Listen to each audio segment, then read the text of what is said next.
बोलो तुलसी मैया की जय। तुलसी माता कौन थी और उनकी पूजा क्यों की जाती है, आइए इस कहानी के माध्यम से इनके बारे में जाना जाए। तुलसी माता पूर्व जन्म में एक राक्षस कुल की कन्या थी जिसका नाम वृंदा था। वृंदा बचपन से ही विष्णु भगवान की भक्त थी। वह बड़े ही प्रेम पूर्वक भगवान विष्णु की पूजा अर्चना किया करती थी। जब वह बड़ी हुई तब उनका विवाह एक राक्षस कुल में दानव जलंधर से हुआ। जलंधर समुद्र से उत्पन्न हुआ था। वह बड़ा पराक्रमी, वीर और हठी भी था। उतना ही उनकी पत्नी वृंदा पुजारन थी और वह पतिव्रता स्त्री थी। वह सदा अपने पति की सेवा किया करती थी। एक बार देवताओं और दानवों में युद्ध छिड़ गया। दानवों का पलड़ा भारी होने लगा, यानी विजय होने लगी। जलंधर को कोई हरा न सका, क्योंकि जलंधर जब युद्ध में जाने लगा तब वृंदा ने उनको विजय तिलक लगा करके जलंधर को युद्ध में भेजा और वह जलंधर के विजय पाने के लिए पूजा अनुष्ठान में बैठ गई और संकल्प ले ली कि जब तक मेरे पति विजय पाकर वापस नहीं आते तब तक अपना अनुष्ठान करती रहूंगी, पूजा से उठूंगी नहीं। यह मेरा संकल्प है। उधर देवताओं के हार होने के कारण देवता लोग भगवान विष्णु के पास सहायता लेने के लिए पहुंचते हैं, उनसे प्रार्थना करते हैं।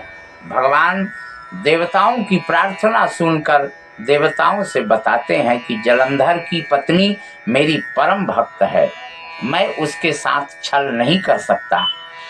अब देवता बोले कि भगवान दूसरा कोई उपाय भी तो नहीं है, अब आप ही हमारी मदद कर सकते हैं। तब भगवान ने जलंधर का रूप धारण किया और वृंदा के महल में पहुंच गए। जैसे वृंदा ने अपने पति को देखा, वो तुरंत पूजा से उठ गई, उनके चरणों को स्पर्श किया। जैसे उनका संकल्प टूटा, युद्ध में देवताओं ने जलंधर को मार दिया, उसका सिर काट कर अलग कर दिया। जलंधर का सिर वृंदा के महल में आ गिरा। जब वृंदा ने देखा मेरे पति का सिर तो कटा पड़ा है, तो ये सामने खड़े हैं, ये कौन हैं? उन्होंने पूछा, आप कौन हैं जिसका स्पर्श मैंने किया? तब भगवान अपने रूप में आए और कुछ बोल सके नहीं।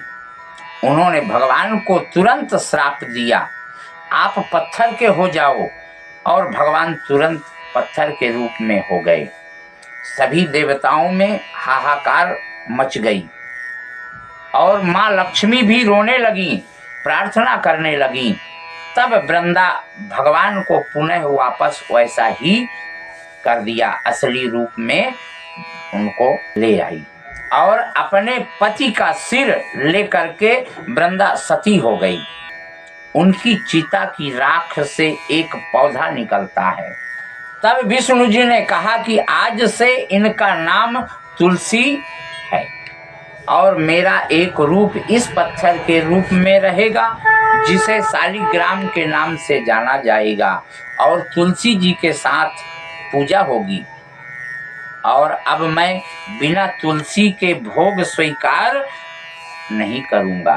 तब से तुलसी माता की पूजा होने लगी और तुलसी जी का विवाह शालिग्राम के साथ कार्तिक मास तिथि एकादशी के दिन संपन्न हुआ, जिसको देव उठनी के नाम से जाना जाता है और तुलसी विवाह के रूप में भी मनाया जाता है। इसी कारण औरत वर्ग को शालिग्राम की पूजा करने के लिए वर्जित है।